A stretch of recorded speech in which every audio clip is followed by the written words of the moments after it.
was fun. I had the greatest time.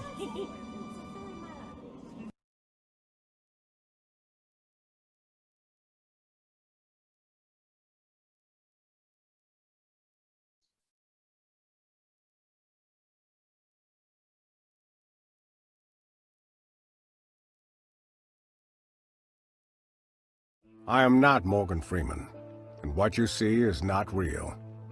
Well, at least in contemporary terms, it is not.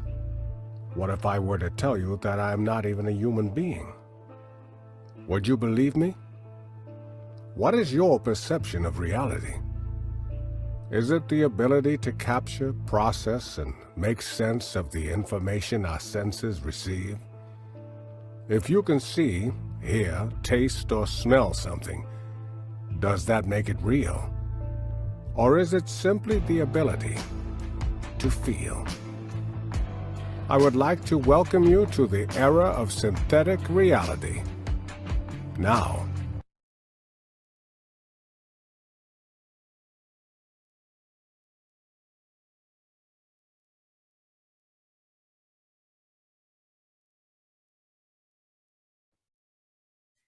Hola, ¿cómo están? ¿Me escuchan? Buenas tardes.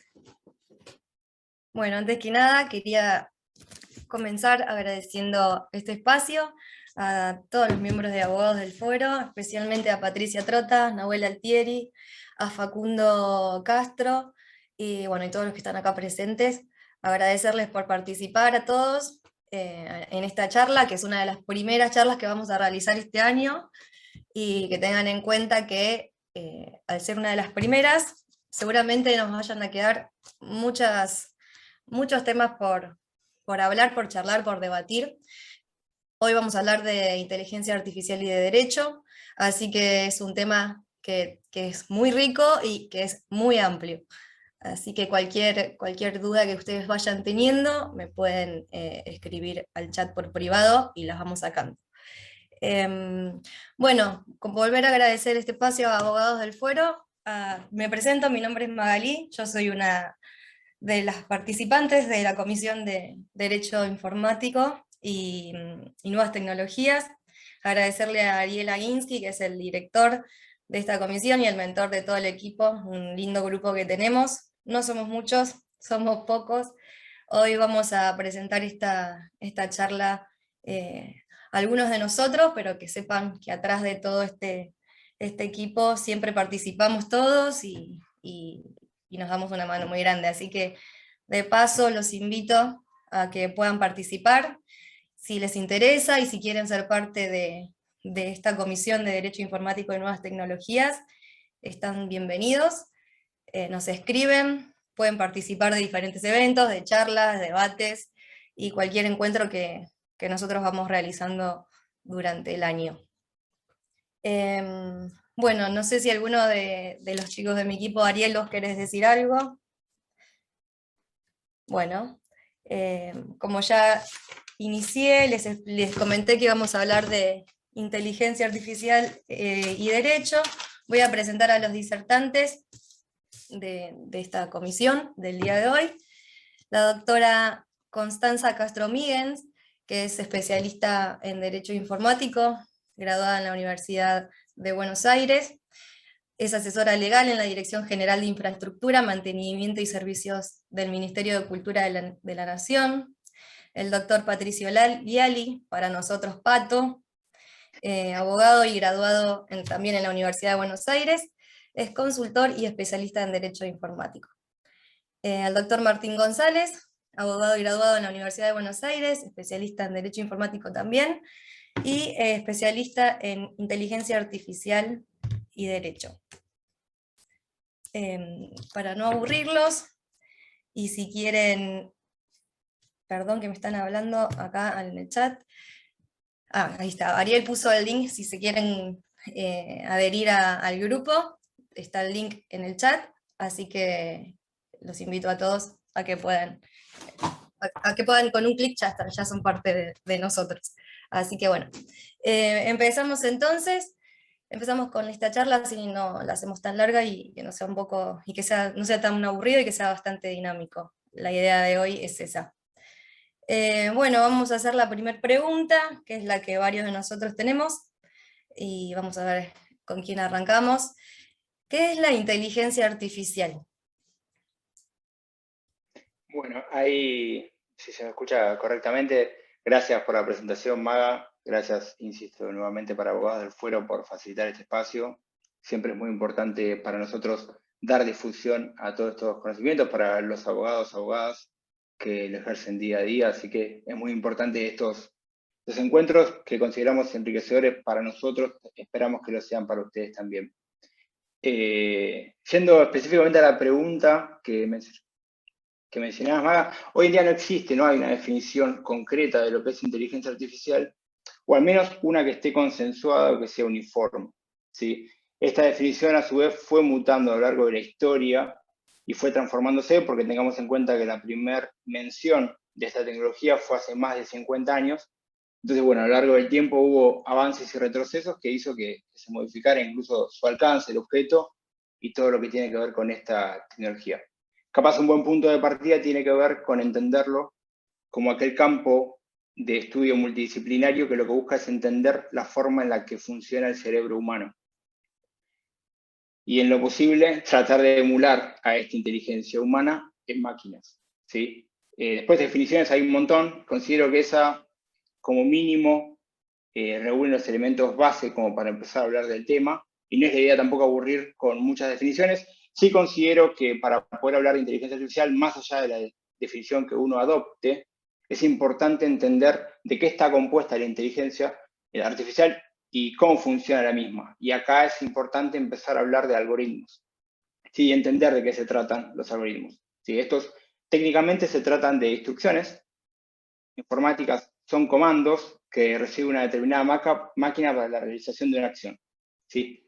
Estas instrucciones funcionan de guía, paso a paso, brindadas por el desarrollador de estos sistemas, que ayuda a la toma de decisiones mediante la resolución de cálculos, ¿sí? Explicado de una forma muy sencilla, voy a tratar de hacerlo.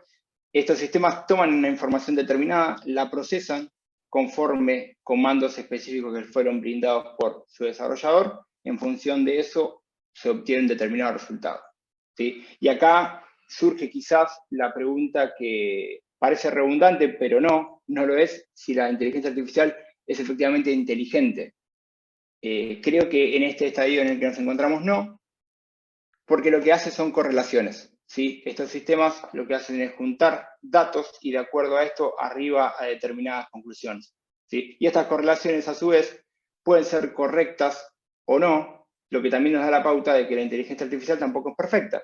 Como la inteligencia humana tampoco es perfecta, la inteligencia artificial obviamente tiene por el momento esa limitación también, ¿sí? Estos resultados a los que llega esta inteligencia artificial se transforma en un nuevo conocimiento que a su vez es utilizado para un nuevo procesamiento hacia alcanzar nuevas respuestas, ¿sí? Y esta es la evolución circular también de la inteligencia artificial, que es donde la inteligencia humana o la supervisión humana adquiere un rol trascendental, ¿sí? Después vamos a mencionar específicamente sobre esto, pero no tenemos que perder de vista que la inteligencia artificial es una herramienta y que el centro tiene que estar colocado sobre el hombre, porque en cuanto se desplaza el hombre, ahí es cuando comienzan los conflictos, ¿sí? Si no, utilizarlo adecuadamente como una herramienta. En lo que tiene que ver con la clasificación, hay una clasificación tradicional que divide a la inteligencia artificial en débil y fuerte, pero que no es una clasificación per se, sino que tiene que ver con dos estadios de esa evolución, ¿sí? La inteligencia artificial débil es aquella que conocemos hoy en día y es la única que está en las cosas que vemos.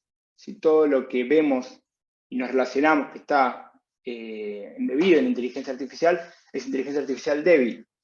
Esa es la que más desarrollo tuvo a lo largo de la historia y es la que se vincula a aquellos sistemas orientados hacia la respuesta de preguntas o hacia la ejecución de determinadas acciones, ¿sí? Esto puede ser, por ejemplo, una máquina diseñada para jugar al ajedrez.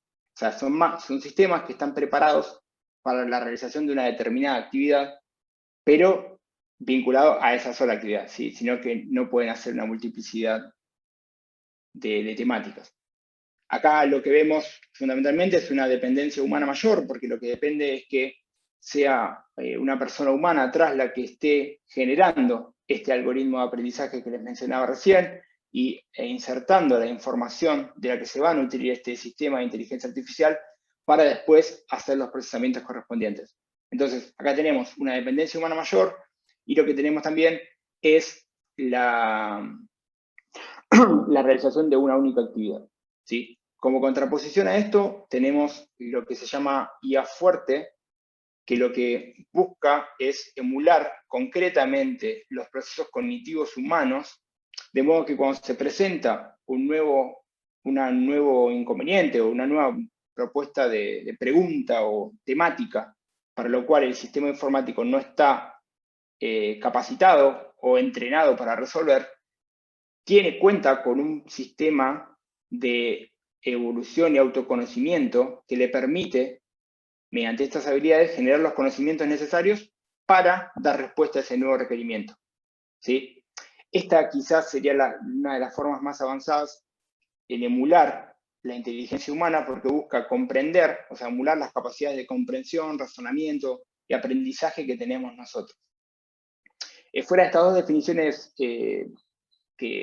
dos clasificaciones que se dan, hay una tercera, ya con bastante consenso en el ámbito científico, que es lo que indica que va a existir una superinteligencia artificial, porque, a ver, al ser estas etapas de clasificación, diversas etapas de su desarrollo, la inteligencia artificial débil, la inteligencia artificial fuerte, va a haber una tercera, que es una vez que se emule el proceso cognitivo humano, va a pasar muy poco tiempo hasta que ese proceso cognitivo sea superador del nuestro y se genere una inteligencia superior, ¿sí?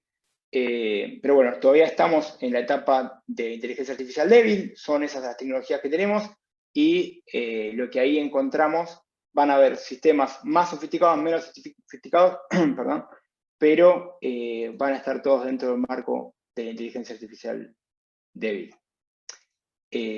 Fuera de esto, lo que tiene que ver con la inteligencia artificial, la superinteligencia artificial fue la que provocó hace algunos meses, seguramente se hayan enterado por los medios, fue una iniciativa del ámbito académico, científico, empresario, de diversos ámbitos, que proponía frenar los desarrollos de inteligencia artificial hasta entender adecuadamente los alcances de la misma. ¿Sí? Uno de los temores era alcanzar este tipo de superinteligencia artificial, que bueno, generaría diversos problemas.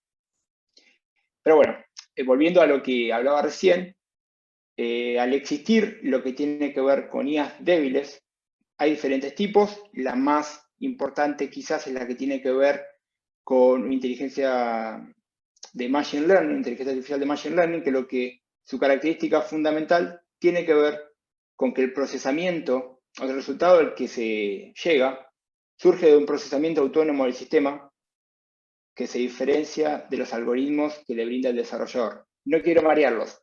Cualquier duda igual lo pone en el chat y lo aclaramos. Pero lo importante del Machine Learning tiene que ver con que el procesamiento para llegar al resultado, la respuesta, surge de un procesamiento autónomo del sistema y no necesariamente de los comandos que le brinda el desarrollador, ¿sí? Y dentro de estos sistemas de Machine Learning surgen dos clasificaciones muy especiales a las cuales hay que prestar especial atención. Una es la que tiene que ver con sistemas de inteligencia artificial de caja blanca y de caja negra. Caja blanca hace referencia a aquellos sistemas de Machine Learning donde es posible conocer este razonamiento que tuvo la máquina o el sistema para obtener determinado resultado o respuesta. Entonces, te permite hacer una determinada trazabilidad de la información y del proceso cognitivo que le permitió llegar a esa conclusión.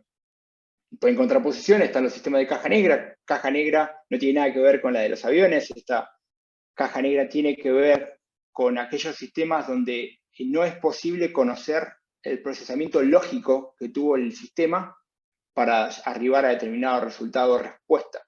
Estos quizás son los más conflictivos porque no permiten efectuar una trazabilidad de la información y resultan poco transparentes, ¿sí? Ahora lo vamos a señalar cuando veamos fundamentalmente lo que tiene que ver con desventajas. Pero bueno, dentro de los beneficios de la aplicación de inteligencia artificial encontramos obviamente una velocidad amplia de proceso de grandes volúmenes de documentos. Esto permite automatizar procesos, tareas que sean repetitivas o que sean tediosas, permite automatizarlo, reduce el tiempo de error humano, aunque sea falible de error, reduce los porcentajes de error, potencia la creatividad, porque en definitiva permite, al automatizar las tareas repetitivas o tediosas, permite que la persona humana se oriente hacia actividades más creativas y además agiliza la toma de decisiones porque se orienta permite procesar más rápido grandes volúmenes de información. Dentro de las desventajas hay algunas muy importantes, quizás la más trascendental tenga que ver con que pueden existir sesgos. Es un tema muy amplio para desarrollar, pero básicamente, como es creado por un humano, y los humanos tienen sesgos, la información que integra la inteligencia artificial tiene sesgos también, y eso podría integrar la inteligencia. Y como tal, una inteligencia artificial sesgada podría llegar a conclusiones sesgadas también. Entonces, eso es un principal inconveniente a lo que hay que prestar atención, sobre todo en sistemas de inteligencia artificial de caja negra, ¿sí? Después, otra posible desventaja tiene que ver con el impacto ambiental, porque, bueno, lógicamente estos sistemas de inteligencia artificial consumen mucha energía y por las emisiones de carbono también podría ser un problema para el medio ambiente. Y por último, lo que tiene que ver con la dificultad, también hay dificultad para el acceso a los datos, porque, bueno, los datos no muchas veces son fiables o actualizados, certeros, o sea, tiene que haber un control de la información que se involucra o que se integra en la inteligencia artificial, obviamente, porque en base a esa información que se le dé va a ser mejor o menor o peor el resultado que se obtenga. Pero bueno, eso es un pantallazo un poco general de lo que tiene que ver la conceptualización para ponernos en tema, para quien no le esté, y lo que tiene que ver con la principal clasificación de la inteligencia. Bueno, ahí una de las preguntas es si existe regulación de inteligencia artificial en Argentina o internacional. Bueno, buenas tardes a todos. Principalmente hago extensivo el agradecimiento a todos los miembros de ADF. Y bueno, ahora es una de las preguntas que me toca responder a mí en este caso. Podemos empezar con lo que creo más importante en esta materia, es la regulación dentro de la Unión Europea, ¿sí? Es el primer precedente a nivel mundial sobre la primera ley de inteligencia artificial. Bueno, para contarles un poco cómo puede llegar a funcionar, lo que pretende la Unión Europea es tratar de regular para garantizar las mejores condiciones dentro del desarrollo y el uso de esta tecnología innovadora. Sabemos que, obviamente, como Patricio nos contó, que puede aportar muchos beneficios, pero también tenemos los riesgos que encubre, ¿sí? Entonces, es entendible que sea pasible de esta regulación. Entonces, vamos a remontarnos un poco a la época donde surgió todo esto, ¿sí? Hace un poquito más de 2 años, en abril del 2021, ¿sí? La Comisión de la Unión Europea propuso el primer marco regulador, ¿sí? Donde los sistemas de inteligencia artificial que puedan utilizarse, ¿sí? mediante distintas aplicaciones, debían ser analizados y clasificados según el riesgo, ¿sí? que supongan para los usuarios. Entonces, en virtud de ello iban a tener una mayor o una menor regulación en razón del peligro o el riesgo que produzca. Actualmente, ¿sí? La prioridad del Parlamento de la Unión Europea quiere garantizar, ¿sí? que la inteligencia artificial sea segura, transparente, trazable, ¿sí? no discriminatoria y respetuosa con el medio ambiente, ¿sí? que por lo general a veces no ha sucedido en todo, con algunas aplicaciones de la inteligencia artificial. Entonces, lo que pretende es que estos sistemas, ¿sí? de inteligencia artificial sean supervisados, algo muy importante, a tener en cuenta por personas en lugar de la automatización, ¿sí? Para evitar resultados que sean perjudiciales, ¿sí? Entonces, el Parlamento, más allá de eso, pretende, ¿sí? Establecer una definición uniforme, ¿sí? Única, digamos, y neutra respecto a la inteligencia artificial que pueda aplicarse a todos los posibles futuros desarrollos dentro de la materia. Esta normativa también va a aplicarse tanto para proveedores y para usuarios, ¿sí? Bueno, entonces les voy a describir un poco cómo se divide los riesgos, ¿sí? Vamos a ir del mayor al menor. Bueno, tenemos en principio el riesgo que se llama inaceptable, que se consideran como una amenaza para los usuarios, ¿sí? Y los cuales serán, digamos que, prohibidos. Bueno, voy a dar algunos ejemplos. Por ejemplo, no sé, la manipulación cognitiva del comportamiento de las personas, o de algunos grupos, ciertos grupos vulnerables específicos. Después, otro punto a tener en cuenta es la puntuación social, que es cuando se clasifica a las personas en función de su comportamiento, de su estatus socioeconómico, o de sus propias características personales, ¿sí? Como los sistemas de identificación biométrica en tiempo real, ¿sí? Reconocimiento facial y demás. Hay una excepción a la regla que es el sistema de identificación biométrica a distancia, pero a posteriori, ¿sí? En los que la identificación se produce tras un retraso significativo, que es la diferencia entre este que les cuento a posteriori y el anterior, que era parte del riesgo, dentro del riesgo inaceptable, que estará prohibido. Más adelante podemos entonces irnos al alto riesgo, un poquito más abajo, por así decirlo, son los que afectan negativamente tanto a la seguridad como a los derechos fundamentales, y se van a dividir en dos categorías, en dos subtipos. Sí, sistemas, obviamente, de inteligencia artificial que se utilicen en productos sujetos a la legislación de la Unión Europea sobre, bueno, seguridad de servicios o productos como, por ejemplo, juguetes, aviación, automóviles, dispositivos médicos, etc. Y por otra parte tenemos los sistemas también de IA pertenecientes a ciertos ámbitos específicos que van a tener una cualidad particular, que van a deber registrarse en una base de datos propia de la Unión Europea, ¿sí? Como por ejemplo la identificación biométrica, la gestión y la explotación de infraestructuras críticas, educación, empleo, prestaciones públicas y gestión de la inmigración. Bueno, todos ellos serán evaluados antes de su comercialización y a lo largo de su ciclo, digamos, de vida de desarrollo de prestación del servicio, ¿sí? Podemos continuar con lo que es la IA generativa, ¿sí? Esta IA, ¿sí? Tiene un poquito menos de riesgo, pero va a tener que cumplir ciertos requisitos de transparencia fundamentalmente. El ejemplo típico es el chat GPT, ¿sí? Que después vamos seguramente a ahondar un poco más en el tema. Bueno, ¿con qué tendremos entonces que cumplir dentro de esos requisitos de transparencia? Bueno, revelar que el contenido, ¿sí?, del cual se trata ha sido generado por inteligencia artificial, diseñar el modelo para evitar que genere contenidos ilegales, y publicar los resúmenes de los datos que estén protegidos por derechos de autor utilizados para ese entrenamiento, ¿sí?, del sistema. Y finalmente tenemos el riesgo limitado, que es lo que menos riesgo implica, ¿sí?, lo que va a estar, digamos, a menor escala regulado.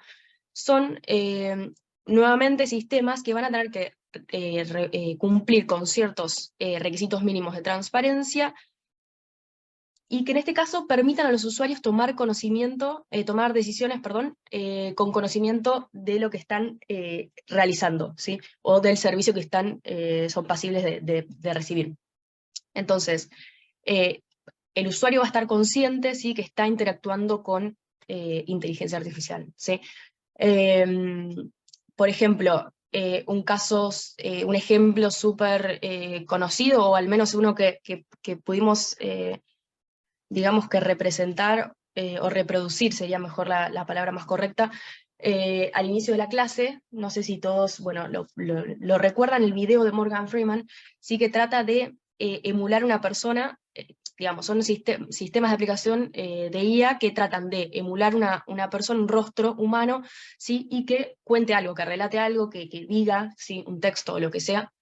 Y bueno, eso se llama deepfakes, ¿sí? Y esto parte desde las técnicas del machine learning, que Patricio estuvo comentando un poco, precisamente deep learning, ¿sí? Que utilizan algoritmos dentro de las redes neuronales. Así que bueno, eso es todo lo que tenemos, es lo único, digamos, a nivel mundial sobre regulación. Me parece que es un gran paso, pero bueno, también tenemos otros casos para comentarles que son importantes, ¿sí? Por ejemplo, Estados Unidos. Bueno, Estados Unidos no tiene normativa al respecto, si bien el gobierno de ese país ha estado tratando de llegar a crear regulación, ¿no? Claramente. Y bueno, de hecho, en las últimas semanas se han congregado, digamos, CEOs de varias empresas, de varios gigantes tecnológicos, con la vicepresidenta Kamala Harris, bueno, la Casa Blanca, para tratar de llegar a una carta de derechos de inteligencia artificial, que ellos lo denominan de esa forma. Y también la Unión Europea está trabajando en conjunto con los Estados Unidos, tratando de llegar a un código de conducta sobre la materia. Entonces, el objetivo de este código de conducta, es que se establezcan ciertos códigos de conducta, vale la redundancia, pero voluntarios, ¿sí? Que estén abiertos a todos los países que tengan la misma forma de pensar, el mismo criterio, ¿sí? Y que para que también los gigantes tecnológicos como Microsoft, Meta, Google, se puedan adherir o comprometerse voluntariamente. Yo creo que eso es un gran paso. En contraposición tenemos a China, ¿sí? Que está constantemente siempre ahí, bueno, luchando comercialmente, al menos, con Estados Unidos. Y bueno, el gobierno, digamos, de ese país admitió que gigantes tecnológicos también provenientes de China están tratando de imitar lo que es la plataforma ChatGPT. Entonces, lo que pretende este país es generar un proyecto de reglamento para regular directamente la inteligencia artificial generativa. Va directamente a eso. Hay un proyecto final que propuso China, pero bueno, todavía no se sabe cuándo va a entrar en vigor la normativa. Está todo como un poco oscuro en ese tema en relación a conocerla, ¿no? Pero bueno, eso es lo que le puedo contar respecto a eso. Y finalmente, para que veamos el caso, digamos, nacional, ¿qué pasa con Argentina? Bueno, hace muy poco, en el mes de abril, se presentó en la Cámara de Diputados de la Nación un proyecto de ley de una modificación de una ley, ¿sí? Que es la 25.467, ¿sí? Y bueno, lo que se pretende es regular, ¿sí? El funcionamiento ético de los sistemas de inteligencia artificial, que ese es otro tema muy interesante, pero bueno, no tenemos el tiempo como para abordarlo el día de hoy. Entonces, este proyecto de ley, de la modificación de esta ley que les comentaba, propone dos puntos interesantes, ¿sí? En relación a que, por ejemplo, el avance de la inteligencia artificial deberá asegurar una participación de todas las personas o grupos, no importa su raza, su color, su ascendencia, su género, que no sea discriminatorio, ¿no? Obviamente. Después, dentro de la temática, obviamente, la diversidad y la inclusión. Y como segundo punto, dentro de la temática de la paz y la justicia, digamos, es lo que debe, digamos, el fin que debe tener, o uno de los fines que debe tener las aplicaciones de la inteligencia artificial, para tratar de no dividir y de enfrentar, digamos, y de no amenazar o enfrentar a los grupos de distintas etnias, lo que sea, distintos tipos.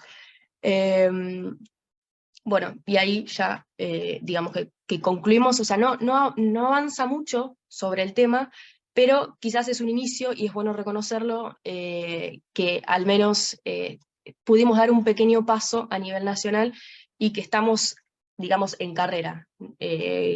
Todo se puede mejorar y claramente debemos seguir agregando cosas a la temática en base a la normativa nacional, pero bueno, este es un primer paso y la verdad es que, bueno, me parece que está bueno comentárselos. Bueno, gracias, Connie. Lo que todos ahora pensamos cuando hablamos de inteligencia artificial, lo primero que creo que actualmente se nos viene es que es el ChatGPT.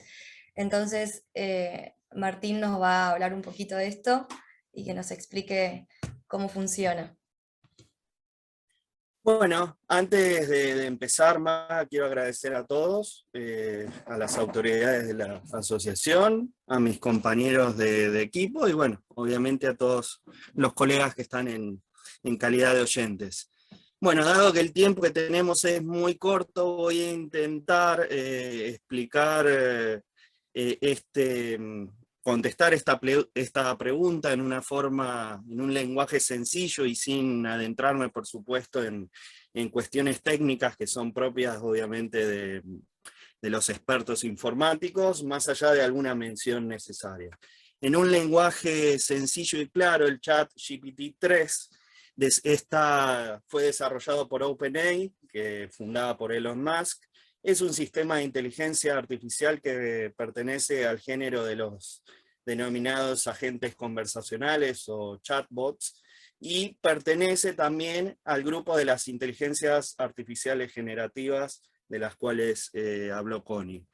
Este sistema, que combina el machine learning, que habló Pato, más el procesamiento del lenguaje natural y el uso de redes neuronales, lo que intenta hacer es simular el modo en el que escribimos los seres humanos de forma tal que el texto producido por el sistema sea indistinguible de aquellos creados por nosotros.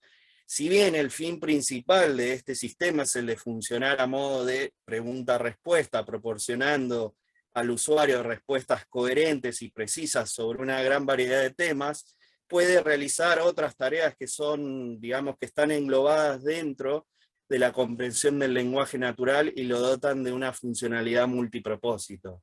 Por ejemplo, traducir textos, redactar poesía, escribir música, redactar notas periodísticas, redactar correos electrónicos, hacer resúmenes de texto, armar itinerarios de viaje, realizar planillas de cálculo, o sea, las de Excel, y, por ejemplo, escribir códigos en lenguaje de programación, entre otras funcionalidades. También cabe mencionar que el chat GPT-3 tiene algunas limitaciones específicas que, bueno, fueron decididas por sus desarrolladores. Por ejemplo, no posee conocimientos de eventos que hayan sido posteriores al año 2021, carece, bueno, de conexión a internet, y la versión GPT-3 solo trabaja con el procesamiento del lenguaje natural, a diferencia del GPT-4 que procesa imágenes, procesa videos, procesa audios, pero bueno, eso es tema de una futura charla. Bueno, en el ámbito jurídico de la abogacía nuestro, ¿qué usos puede tener este chat? Bueno, puede ser utilizado para la redacción de documentos, tales como contratos, demandas, siempre siguiendo las especificaciones dadas por el abogado.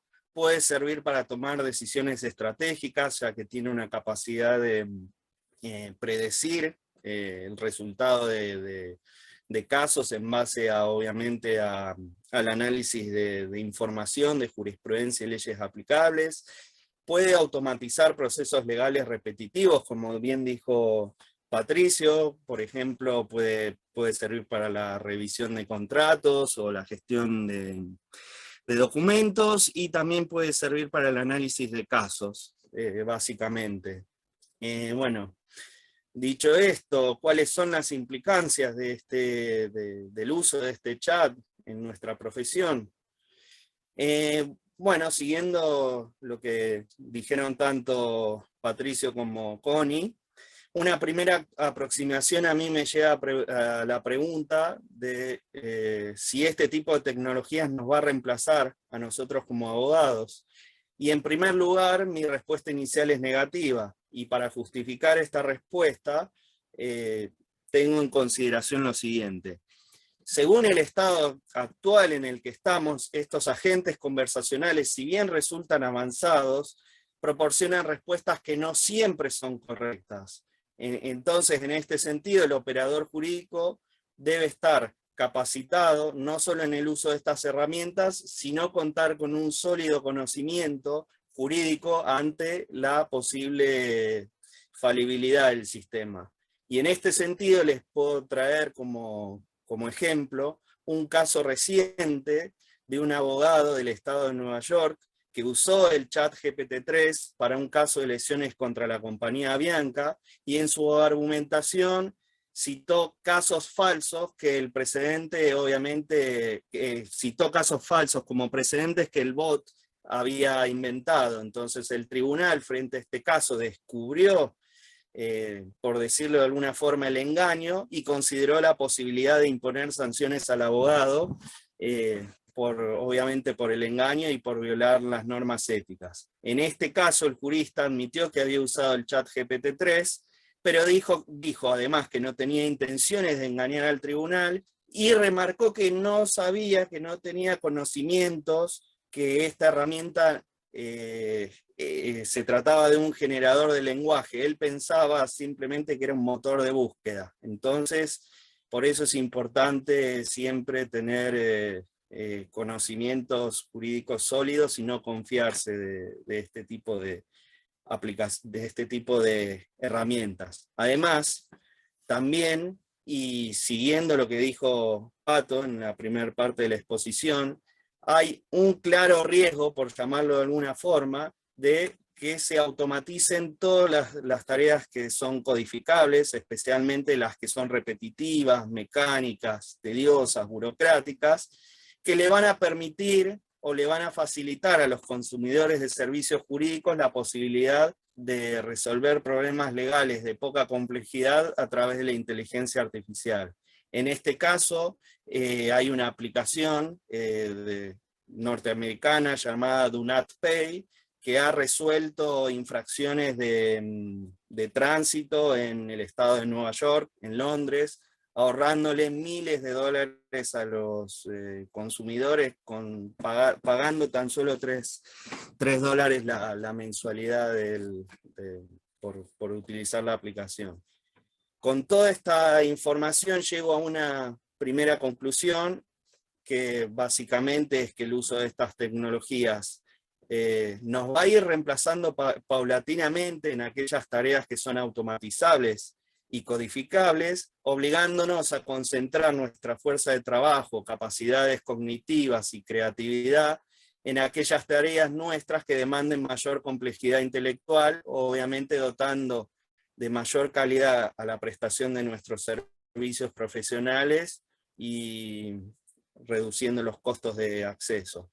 Y por último, y una de las cosas más importantes, es la necesidad imperiosa de actualizarse en forma permanente, no solo en el ámbito propio del derecho, sino ya en el campo de la informática, convirtiéndose el derecho y la tecnología en una dualidad inescindible, básicamente. Este sería un primer pantallazo de lo que es esta tecnología. Espero haber sido claro. Sí, bárbaro, gracias Martín. No, por favor. Bueno, por hoy creo que ya terminamos, pero que sepan que vamos a seguir trabajando para tener estos encuentros, así que si hay temas que quieren que desde nuestra comisión podamos abordar, nos escriben y vemos qué es lo que podemos hacer. Bueno, me gustaría que hable Ariel, que es, como ya dije, el mentor de este equipo, de este grupo, y el director de la Comisión de Derecho Informático y Nuevas Tecnologías. Bueno, gracias. En realidad es todo mi equipo, así que gracias, pero no. La idea, un poco, perdón, la idea de esta charla era hacer la primera, como dijo Maga cuando empezamos a hablar, y no abordar todos los temas en esta sola charla por una sencilla razón. Requeríamos 6 meses reducidos en 45 minutos, y ya venimos de Zoom en Zoom, y la idea es ir segmentándolos. Esto fue el punto de partida, no fue la única, es la primera, y después vamos a ir abordando las temáticas en forma segmentada y un poquito más específica. Por eso esto fue como nos tenían acostumbrados en la facultad y como hacemos nosotros, que teoría general de, y después vamos a la parte especial. Bueno, acá vamos a hacer exactamente lo mismo. La idea era dar un puntapié inicial, abordar conceptualmente esto que lo estamos viendo en todos lados. Algunos ya lo usamos para trabajar. El otro día contaba un caso que lo había compartido en ADF, en donde yo no sé programar, pero me asistí del chat GPT para programar código, ¿no? Pero Word, Visual Basic, una herramienta que a mí me permite hacer los acuerdos del artículo 241 de la LST en forma automatizada. Entonces, eso quizá es un poco a lo que viene a asistirnos estas herramientas, como ya un poco deslizó Martín, y es lo que vamos a ir abordando a lo largo del año. Gracias a todos por sumarse, gracias a todos por conectarse. Sé que cada vez es más difícil, o por lo menos cada vez tenemos más cosas para hacer, pero bueno, la idea era esa. Gracias, no los entretengo más, y nos vemos en la próxima.